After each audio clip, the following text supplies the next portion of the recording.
You're listening to the Doctor Is In podcast. This is the show where you get the best tips, tricks, and nutritional hacks to help you and your family get healthier. You'll also hear what works and what doesn't work so you don't have to waste your time and money. All right, let's get started.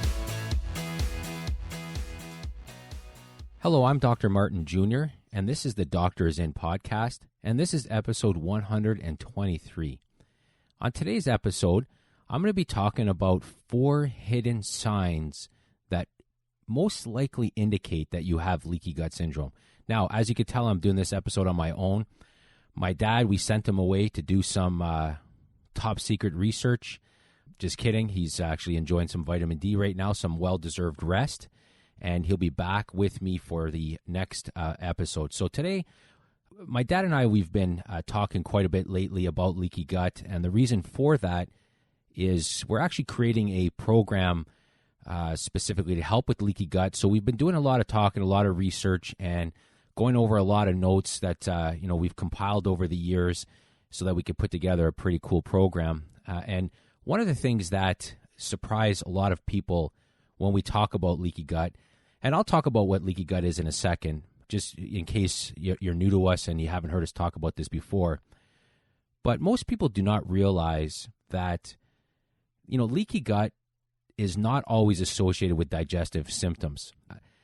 In fact, I would probably venture to say that a majority of the people that have leaky gut syndrome don't actually have any digestive symptoms, which sounds kind of funny because we're talking about a disorder of the gut, yet the person may not have any gut symptoms. So that's what I want to talk about today. I want to talk about the 4 hidden signs that have nothing to do with digestion that indicate that you have leaky gut. Now, so first of all, before we get into that, what is leaky gut? Now, you can go back and listen to some of the previous episodes that we've done on leaky gut to get a better explanation. And my dad is one of the definitely foremost experts in leaky gut and especially treating leaky gut. However, the name leaky gut is actually one of the better named disorders in healthcare because the gut is literally leaking in to your bloodstream. So you think about that for a second. All the bacteria, fungus, mold, toxins, viruses, all those things that get into our digestive system that are supposed to be contained in our digestive system and actually dealt with there, manage to get through some holes in the gut lining and end up in your blood supply. Now, there are a lot of reasons why your gut becomes more permeable, meaning more leaky. There's a lot of different reasons for that. We've talked in the past about antibiotics. They kill your good bacteria, and your good bacteria kind of plug those holes. But there's a lot of other reasons why so many people today have leaky gut. And probably the most common reason outside of antibiotics is stress. And the funny thing about stress is your body perceives stress in so many different ways. Like we think of stress, we think of emotional stress, we think of pressure, we think of all those things. And nowadays we are under a tremendous amount of stress compared to before. We're always plugged into something. We don't give our brains a break in any way. So, there's definitely a lot more of that as well. However, our body also perceives stress from stuff like diet, exercise, physical, emotional. So there's a whole aspect to stress that we may not be aware of. However, one of the things that stress does, so when you are under stress and your adrenals are under stress, they secrete cortisol, which is your stress. It's one of your stress hormones. So, you secrete cortisol. But first of all, the primary purpose of cortisol, you may not be aware of this, is to actually raise your blood sugar levels. So it actually causes your blood sugar levels to spike. And the reason for that, if you think about it, one of the functions of your adrenal glands is that fight or flight, right? So when your body is in that fight or flight, so you're either going to, fight something or you're going to run off. Both of those require a fair amount of energy. And as a result of it, so when you secrete cortisol, your blood sugar levels actually rise a little bit to give you the energy you need to fight or flight. So one of the long-standing problems with elevated cortisol is it actually starts to mess up your blood sugar levels, and it actually starts to raise your insulin as well. So cortisol and insulin are very, they're joined at the hip a lot of times. They're very tightly connected. So when we see people coming in with high cortisol levels, they generally have issues, maybe not so much with blood glucose because that's so tightly regulated, but they may have issues with chronically elevated insulin as well, which causes a whole bunch of problems. But going back to the effect that cortisol has on the gut, see, cortisol, one of the other things that happens when you're secreting cortisol over a period of time is it actually creates this low-grade inflammation that, can throughout your whole body. But one of the side effects of that is that inflammation actually irritates the gut lining, and that can increase the permeability or increase the leakiness of your gut. So stress is a massive, massive cause of increased permeability or leaky gut. So somebody who is under stress, physically or emotionally, generally has, absolutely leaky gut issues. There's no question. So that brings us to, kind of what I talked about at the beginning of this episode, which was a majority of people that have leaky gut have no digestive symptoms whatsoever. In fact, my dad and I, we refer to leaky gut as leaky gut non-digestive or leaky gut digestive, meaning that's kind of how we look at leaky gut. So does this person have digestive symptoms or do they not? So, for example, if they have digestive symptoms, or what we like to call it leaky gut digestive, then, they can have the typical stuff, bloating, indigestion, heartburn, or they can have an actual disorder like IBS, like Crohn's, like diverticulitis. So whenever somebody has a digestive symptom, it's fairly safe to assume that you have leaky gut. One of the early stages, so long before IBS settles in, long before Crohn's settles in, long before all these things, one of the first things that happens is an actual increase in permeability of your gut or leaky gut. So just imagine if you have a digestive symptom, then, you can skip the material in this podcast because you have leaky gut. And I'll talk a little bit at the end about how we handle leaky gut in our clinic. But no question, if you have a digestive symptom, it's fairly safe to assume, and if my dad was here, I'd ask him if he's ever heard of a case of somebody who has digestive symptoms but doesn't have leaky gut. So it's fairly safe to assume that. However, as I mentioned, a big part of leaky gut is actually what we call non-digestive symptoms. So a person comes in and they have no digestive symptoms. They have no heartburn. They're not getting any indigestion. They're not getting any bloating. And, they're not getting any of those things. And they don't have IBS or Crohn's or diverticulitis or any of those other type of inflammatory bowel disorders that you see out there. So they come in, they have no digestive symptoms, and then they find out they have leaky gut. And you could see the wheels turning behind their eyes because they're like, well, it makes no sense. My gut is healthy. I don't have any gut symptoms. Well, here's the problem. The gut is connected to absolutely everything.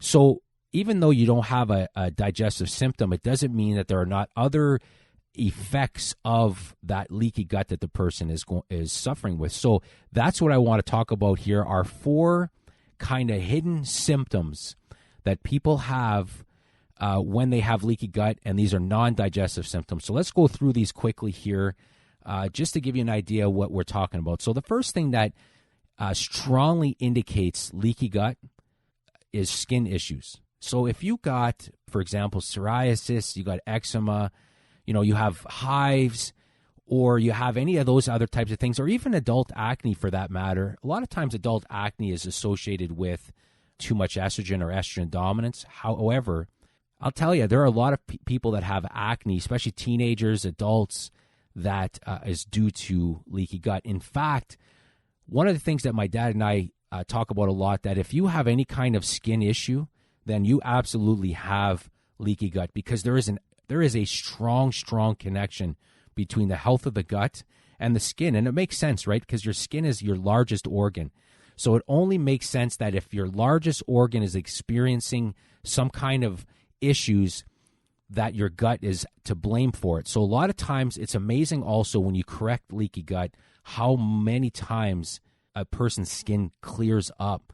Psoriasis, eczema, like we mentioned, it's absolutely amazing how the skin responds to fixing leaky gut. So that's the first symptom that we see associated with leaky gut that has nothing to do with digestive symptoms whatsoever.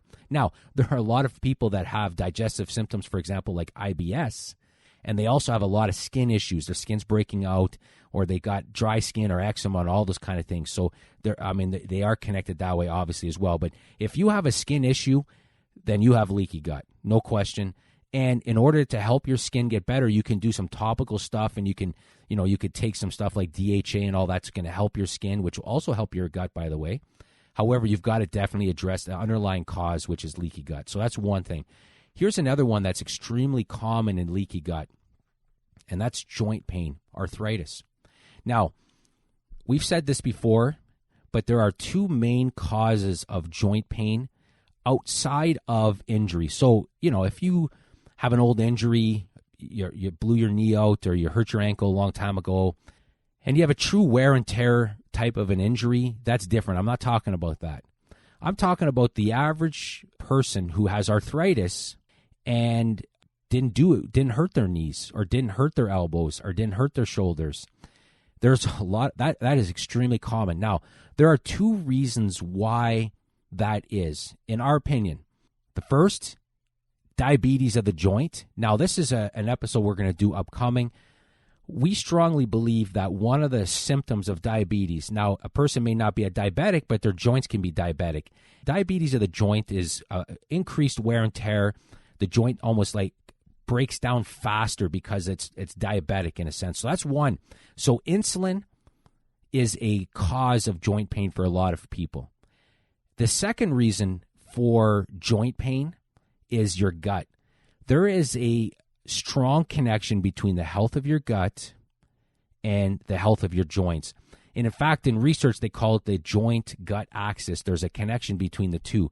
So you can have inflammation in your joints. I mean, it makes sense, right? If you have leaky gut and there's junk getting through your bowels into your bloodstream, it's causing inflammation, it's causing these things. It only makes sense that your joints are going to suffer as a result of it. So if you have joint pain and you haven't injured yourself in the past and you've got arthritis and you're like, I don't know why I have arthritis, or I don't know why my joints are aching all the time, there's a very good chance that you have leaky gut syndrome. And again, it's amazing how many people tell us that their joints feel better once they fix their gut. Or this is another thing that we get a lot of. They come in, they start fixing their gut, and they're like, hey, you know what? I've noticed that I'm not achy anymore. Is that connected? Absolutely. It's absolutely connected. So that's the second thing. Here's another one, another hidden symptom of leaky gut, and this is your brain. If you have any type of brain issues, fogginess, dementia, or early signs of Alzheimer's, then you absolutely have leaky gut. There is, there's, as I mentioned, there's a strong connection between your skin and your gut. There's a strong connection between your joints and your gut, but there's an even stronger connection between your gut and the health of your brain. And in fact, my dad and I have been saying for years, leaky gut, leaky brain, but research has now shown that good bacteria plugs those little holes in your blood-brain barrier. And when you have leaky gut and you have an overgrowth of bad bacteria, your brain absolutely is affected. In fact, studies have shown that in people with Parkinson's, a high percentage of people with Parkinson's have fungus in their brains. How do you think that gets there?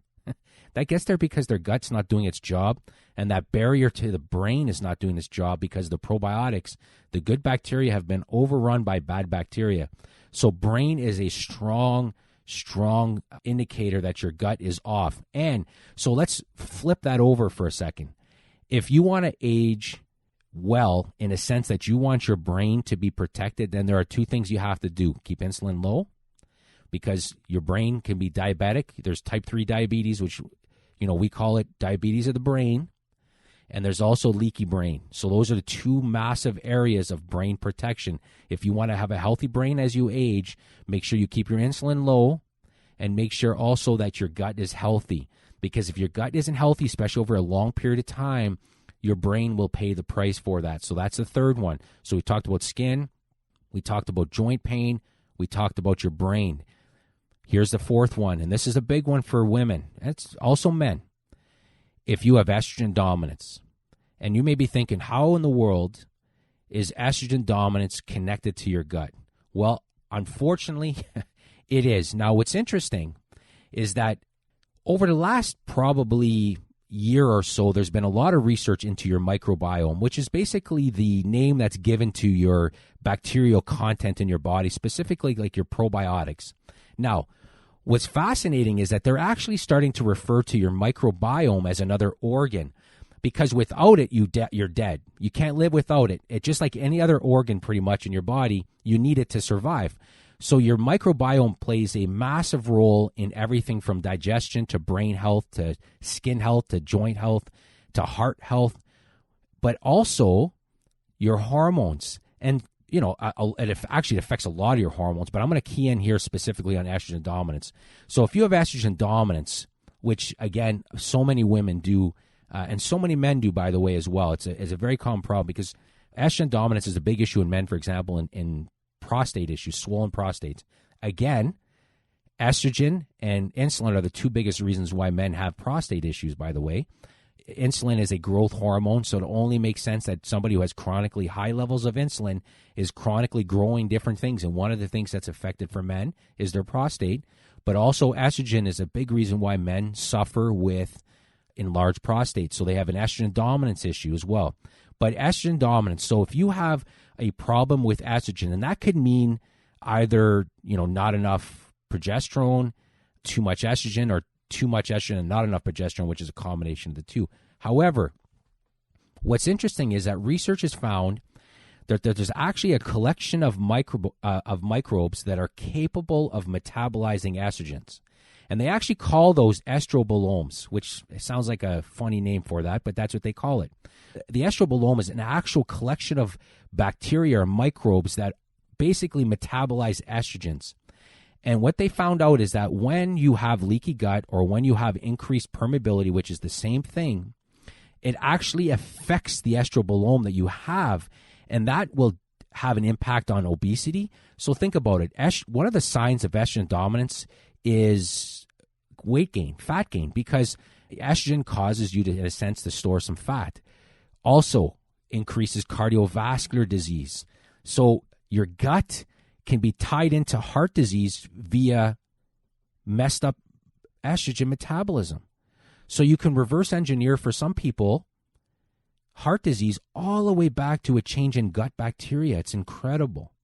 But also think about other things that estrogen do.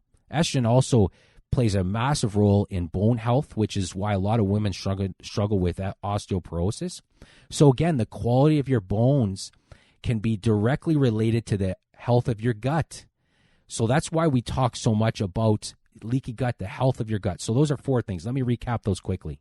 Your skin, joint pain, brain issues, and estrogen dominance, or if you want to go more of a broad term, hormones. If your hormones are messed up, there's a good chance you have leaky gut as well. So those are four signs that you have outside of digestive issues that indicate most likely that you have leaky gut. So the question that we get asked a lot of times is, all right, so what do I do? I have leaky gut.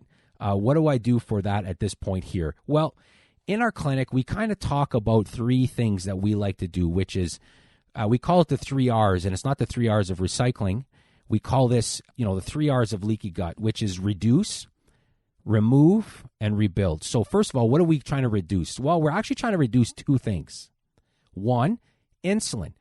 Elevated insulin and cortisol. Well, first of all, when you have elevated insulin, you have elevated inflammation levels. You have elevated inflammation levels, you have an irritated gut, you have leaky gut. So one of the aspects of fixing leaky gut is reducing insulin. We find a strong correlation in people with high levels of insulin and leaky gut. Now, it's not everybody, but as a rule of thumb, for a lot of people it is. So we have people reduce insulin, which is why, by the way, there was a big study done last year that shows a 80% basically almost reversal rate of Crohn's when people eliminated a lot of foods that effectively brought down inflammation, but also brought down insulin. So we're big fans of, for gut health, reducing insulin. High spiking levels of insulin over and over again is very hard on the gut. That's the first thing.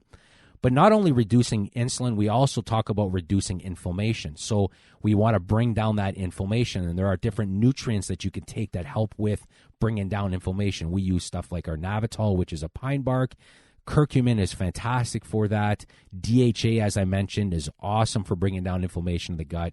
So those are some of the things that we do. But if you have high cortisol, that's something that has to be reduced, right? So if somebody comes in and you could trace kind of back their leaky gut all the way to elevated cortisol, so you want to bring down that cortisol, which we use a product that we created called Cortisol Control, which helps bring down cortisol naturally. But there are different ways you can do that. So that's the first thing. So you reduce insulin, you reduce inflammation, and if it's cortisol, you bring cortisol levels down. The second thing is you remove. Well, what are you trying to remove? Well, in our experience, people that have leaky gut are generally also allergic to a food that they don't even realize. And again, this is another thing here. We could do a whole episode on food allergies, and we kind of did a little while ago. But a lot of symptoms of food allergies are, again, non-digestive. You may have a sensitivity to a food and not be getting any digestive symptoms whatsoever. Now, sometimes they'll cause actual stomach pain. IBS will kind of show up, and you get this pain, you get the changes in bowels and stuff like that. However, the idea is to, if you have, not everybody has this, but if you have an allergy, is to identify it and remove that from your diet to allow the gut to heal, to help get rid of that chronic inflammation that's being caused by that food that's irritating the gut. So that's the second thing. And the third thing then obviously is you have to rebuild the gut. And we do that a certain different number of ways. Obviously, you can't talk leaky gut without probiotics. That is the single most important thing that you need to take for leaky gut. If you want to fix leaky gut, you need probiotics, and you need good probiotics, and you need the right kind of probiotics. But that's first and foremost, is you need a good probiotic. Second, we like digestive enzymes. Now, interestingly enough, we just came out with a brand new digestive enzyme formula that we kind of created and formulated to help specifically with leaky gut. So not only is it a tremendous digestive enzyme, we also threw things in there like oil of oregano and a few other things to help specifically deal with the effects of leaky gut. So enzymes play a big role in healing leaky gut. Makes sense also because if you don't have enough digestive enzymes, or if you're not breaking down food properly, that's going to lead to chronic inflammation as well, which is going to irritate the gut and just make things worse. So enzymes are a big part of that as well.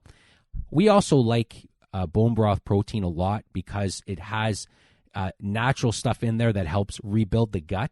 It's got a lot of glutamine, which is very good for gut health. Also, you can also take L-glutamine on the side if you want, because again, that's very, very good for helping heal the gut. We also like stuff like mucilages, stuff like slippery elm bark, marshmallow root extract. Those kind of things, again, help coat the gut. It helps heal the gut. And then dealing with inflammation, either a Navitol, which is a pine bark extract. We like curcumin as well a lot. It helps a ton with inflammation. And then DHA is a big aspect of healing the gut as well. We're big, big fans of DHA. So again, let me recap. You want to reduce insulin, reduce inflammation, and if cortisol high, you want to reduce cortisol. You want to remove the allergy. And, the more common allergies are things like dairy, wheat, eggs is a big one. For example, myself, eggs is the trigger. And unfortunately, I would love to be able to eat eggs all the time, but I just can't do it, which makes it difficult as well getting protein in. So I have to focus on other areas to get protein in just because of that. So you want to remove the allergy, and then you want to rebuild your gut. So those are the 3 R's of fixing leaky gut that, again, you really can't skip any of those steps because they're all, they all play an important part in getting your gut healthy again. All right, so I hope you enjoyed this episode. I, again, apologize. I tend to talk fast when I get excited. It's always funny when I'm presenting something. I can always see the audience looking at me, and I'm kind of speeding up. It feels like I'm an auctioneer. So I appreciate you listening to this episode. If you have any questions, you can email us at info@martinclinic.com. Or if you're not a newsletter subscriber, head over to martinclinic.com and sign up for our newsletters. We talk about a lot of these things a few times a week. We send out 3 emails a week, which, a lot of people enjoy the fact that we break down studies, we give practical tips, and then, we like to share these things with you as well. So if you're not a newsletter subscriber, head over to our site and do that. And again, if you get a chance, my dad does a Facebook Live every Thursday morning. He has a blast with it. We get a kick out of it in the office because there's always, every week, at least one technical difficulty. The camera's upside down or backwards, or we get a kick out of it watching it. But he answers a lot of questions. We get a lot of viewers on there, so it's a great way to ask your questions as well. So again, thank you for listening, and be sure to tune in next week.